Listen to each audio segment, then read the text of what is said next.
இந்தியாவில் கடவுள் பணி செய்து வந்த பெற்றோருக்கு பிறந்தவர்தான் ஐடா ஸ்கேடர். ஆனாலும் அவருக்கு இந்தியாவில் வேலை செய்ய விருப்பமில்லை. இந்தியாவில் இருந்து பெற்றோரை விட்டு தாய்நாடு செல்லவே அவர் விரும்பினார்.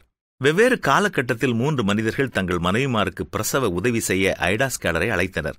ஒருவர் அந்தணர், அடுத்தவர் ஒரு இஸ்லாமியர், அதற்கு பின் வந்தவர் ஒரு முதலியார் வகுப்பைச் சார்ந்தவர்.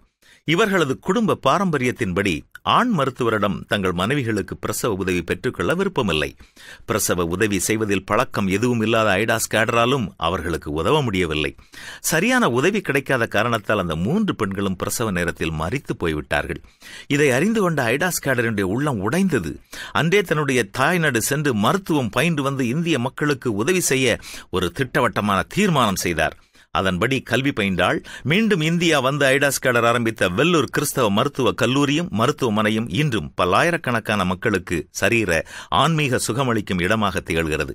தேவையுள்ள மக்களை காணும்போது அவர்களுக்காக நாம் செய்ய, கடவுளால் ஏவப்படும் பணிவிடைகளை செய்ய நாம் இதுவரை என்ன தியாகம் செய்திருக்கிறோம்? செய்ய வேண்டும் என்று ஒரு நாள் எடுத்த தீர்மானத்தை மறந்துவிட்டோமா? இன்று அதை நினைவு கூறுவோம் என்றால் நம் நேரத்தை களவு செய்யும் தேவையற்ற காரியங்களை விட்டுவிட்டு முழு மனதுடன் செய்ய வேண்டிய நற்பணிகளுக்கு நம்மை அர்ப்பணம் செய்வோமா? அன்பினாலே ஒருவருக்கொருவர் ஊழியம் செய்யுங்கள் என்று பரிசுத்த வேதமும் நமக்கு கற்றுத்தருகிறது அல்லவா?